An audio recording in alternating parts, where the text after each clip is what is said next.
Hey everybody, welcome back to the channel that takes you deep inside the San Francisco 49ers. I am your host, Jack Hammer, and for today I wanted to talk about the 49ers handling of the quarterback position under Kyle Shanahan and John Lynch. You know, there's been a lot of talk around this really from, I'd say 2018 on, you know, about the 49ers making mistakes at the quarterback position and that they've mishandled that spot particularly, and it's grown a little bit louder in the last couple of years since the drafting of Trey Lance. So let's take a step back, let's take a look at it, and let's get into it. Number one, I think in order to understand the way that the 49ers have gone about this, I think you need to understand Kyle Shanahan and John Lynch and their process to building the roster, because their belief is that championship teams are built off of having a great defensive front and a great offensive front, and having that offensive and defensive line, that is where championships are won. You can't do anything unless you have that. Rushing the passer, particularly on the defensive side, helps everybody else out, so that's why they've put so much of a focus on going out and getting defensive linemen and pass rushers there. On the offensive side, it's protecting the quarterback. That's why they have Trent Williams on the most important side of the quarterback. That's why they went out and drafted Mike McGlinchey when they did in 2018. And you start to look through this team, and it really, this discussion, and the reason I say 2018 is because that is when we saw Patrick Mahomes become the guy that everybody knows now, right?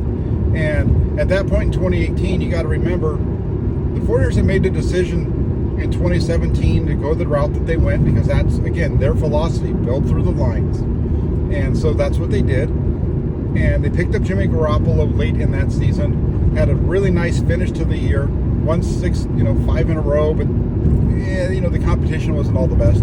But whatever, they found some success. They felt like they found their guy going into 2018, and 3 games into that season, he's lost. And I don't think that team was completely ready to go right then in 2018. They were still going to be a year away regardless. But Garoppolo's injury, the 49ers losing games, coupled with the fact that Patrick Mahomes was going on a big winning streak and, taking the Kansas City Chiefs to the AFC Championship game, really fueled that discussion that the 49ers screwed it up by not getting Mahomes. And what I'll say is, I don't think Patrick Mahomes becomes the Patrick Mahomes that we know, the guy that has won 2 Super Bowls and been to a third and done all those things, if he had stayed in San Francisco, because he would have been the starter right away in 2017. He would have been put through some really tough situations in 17. He would have been put through some tough situations in 18, because those teams weren't fully ready to go at that point. And, as a result, I just don't think he would have developed the same way. You got to remember, Patrick Mahomes in 2018 was playing on a Kansas City Chiefs team, which was already a Super Bowl contender when he was drafted. They were already a Super Bowl in the mix. The Chiefs were. And so that's different than the 49ers. And so I think from that aspect, I think we look at Patrick Mahomes, we look at the fact the 49ers passed on them, we say they screwed it up, and in reality they were able to get a guy that they really liked, that won a lot of games for them and did a lot of good things for them, in Jimmy Garoppolo later on that season. And, again, with Garoppolo, they won 70% of their games, whatever it was a high number of games. When Jimmy Garoppolo was healthy, he gave the 49ers a really solid quarterback. Now, maybe not a top 10 quarterback, but a guy that they could certainly win with. A guy that they were 10 points up in the Super Bowl with in 2019. And that 2019 season, that was the one time that Jimmy Garoppolo was fully healthy. That's the one time under Kyle Shanahan that they've had a quarterback who's been fully healthy for the entire year. Jimmy Garoppolo almost threw for 4,000 yards.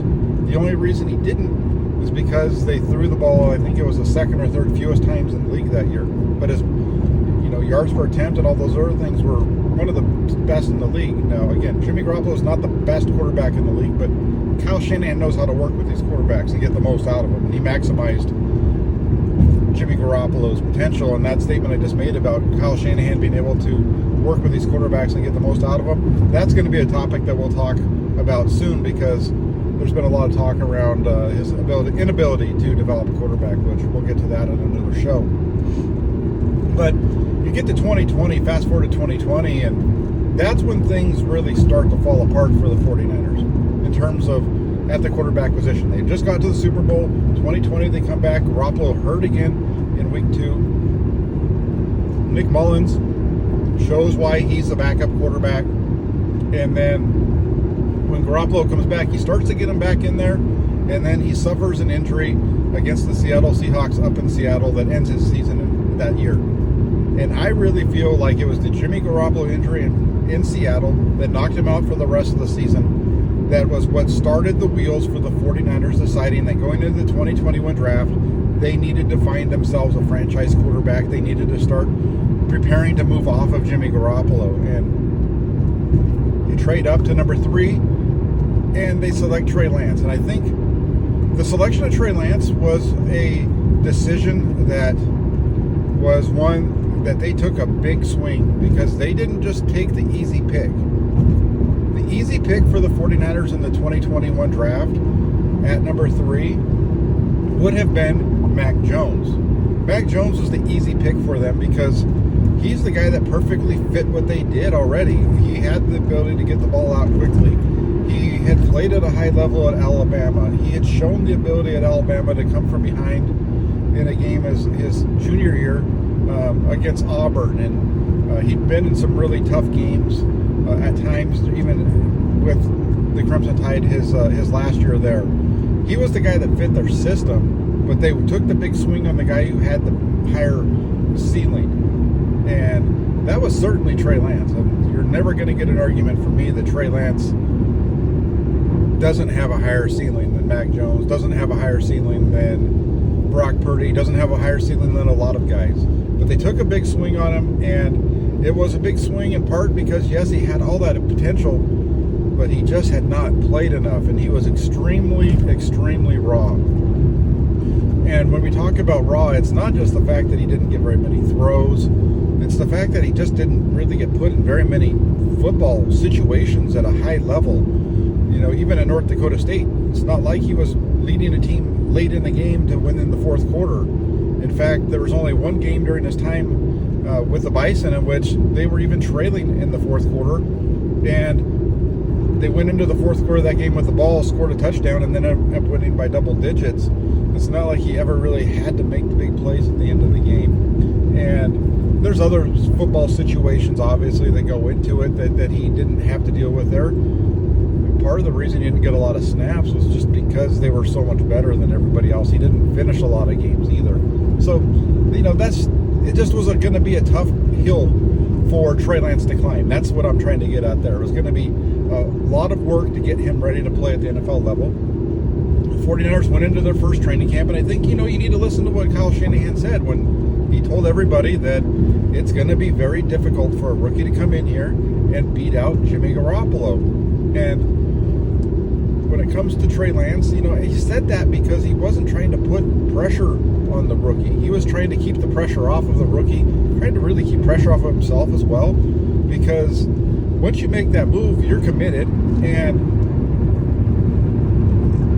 putting that pressure on Trey Lance at that point was going to could possibly make it even harder for him to develop, just because he's putting so much pressure on himself. And that competition was really close early on. John Lynch said at one point that Trey Lance was really pushing Jimmy Garoppolo. It came out later on that there was a competition, although the 49ers denied it up at the beginning, like I just said. And, you know, you go into that season, Garoppolo struggles a little bit early on, even though they win their first couple of games. He starts to struggle a little bit.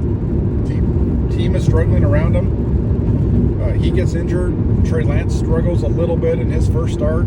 They figure everything out in the second half of that year. Jimmy Garoppolo is playing better.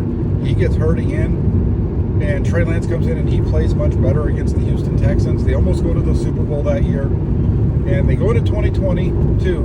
And at the owners' meeting, Kyle Shanahan is asked how much he believes in Trey Lance. And he said at that point, that's why we're looking to trade Jimmy Garoppolo. They weren't looking to trade Jimmy because they just wanted to get rid of him. They were looking to trade him because they felt like Trey Lance was ready to be the starting quarterback. And that was the direction they were going to go. And they were trying to move Jimmy. And they couldn't get anybody to trade for him. No surprise, not very many teams in the NFL are going to trade for a quarterback that's injured.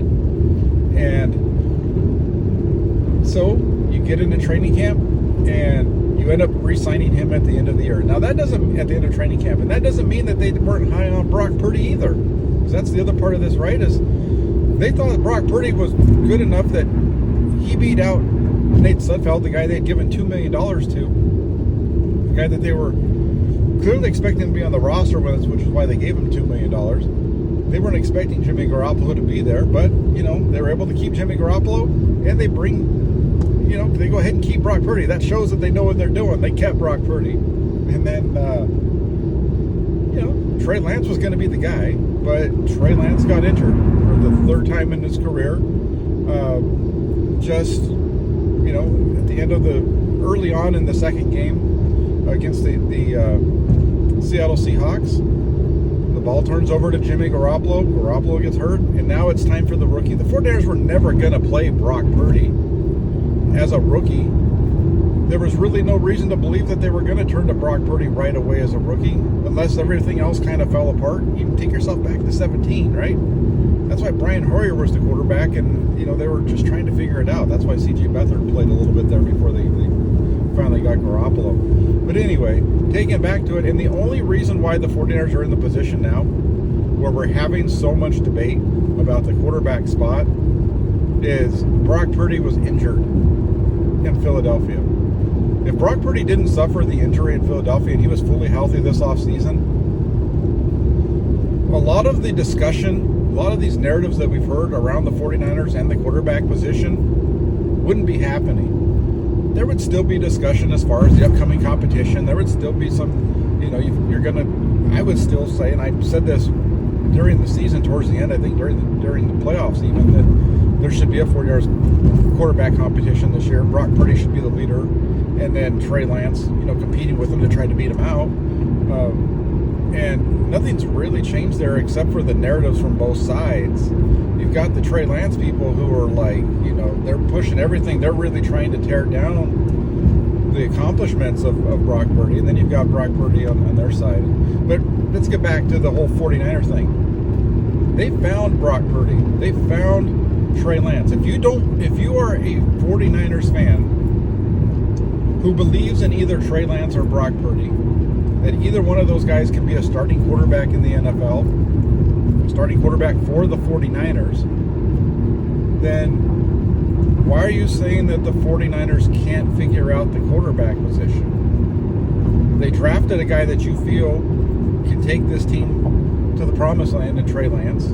If you're a Brock Purdy guy, they drafted that guy as well. And one of those two is going to be the starting quarterback for the 49ers this year. I know that Sam Darnold's around, but it's going to be Brock Purdy or Trey Lance. I would put money on it. And saying that the 49ers don't know what they're doing at the quarterback position, I feel is just not accurate. The 49ers know what they're doing. They have a guy in Brock Purdy who played at an extremely high level. They have a younger guy in Trey Lance who has terrific traits, which is partly why he was drafted in the first round, third overall. They have another guy that's now their third quarterback in Sam Darnold, who has struggled in the NFL, never played on a team that's as stacked as the one he's going to be on this year, never had an offensive coach as good as Kyle Shanahan.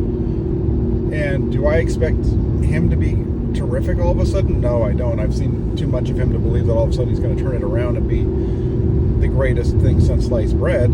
But the 49ers could win some games with him, and that's really the whole point. The reason why the 49ers have Brock Purdy, and the reason they have Sam Darnold, and the reason they have Trey Lance, and the reason they have Brandon Allen is because they want to have depth in that room, and they want to have it be solid. And at the time of free agency, there was no guarantee that Brock Purdy was going to be back week one. There still isn't, even though he's ahead of schedule. So overall, I think the 49ers have done a pretty good job of handling the quarterback position. I mean, after all, you look at the numbers. Numbers don't lie.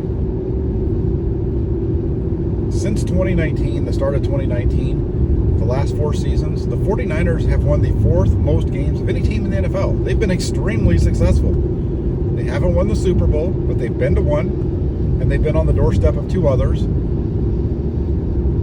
If if Brock Purdy didn't get hurt in Philadelphia, they might have had a pretty good chance there. Jimmy Garoppolo had an opportunity to make us some big throws in the first half of that game down in Los Angeles, and then they had the lead, and they had a safety have the ball hit him right in the chest for a turnover that fell to the ground. So it hasn't worked out for him yet, but that doesn't mean they don't know what they're doing. I think the 49ers are in a good position here with Brock Purdy, if he's healthy. They're in a good position with Trey Lance as well, if he continues to develop and if he really starts to fulfill his potential.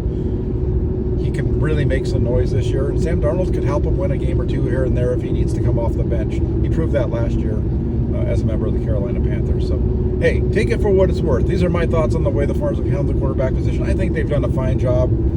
It's been evidenced by the amount of winning they've done over the last few years. And I'll end by saying this. If you're going to say the end-all be-all is you have to win the Super Bowl or else you fail, that's fine. If you're somebody who says the 49ers under Kyle Shanahan is never going to win the Super Bowl, that's fine. Let me tell you this, though. The 49ers' odds of winning the Super Bowl, the percentage of chance that they have to win the Super Bowl here in 2023 is 11%. So if you're somebody who is saying there is no chance they're going to win the Super Bowl this year, and you're against all of what Kyle Shanahan's doing, if you're against Brock Purdy being the quarterback, that's fine. You have an 89% chance of being right. So take it for what it's worth. Thank you all so much for tuning in. Have a great rest of your day.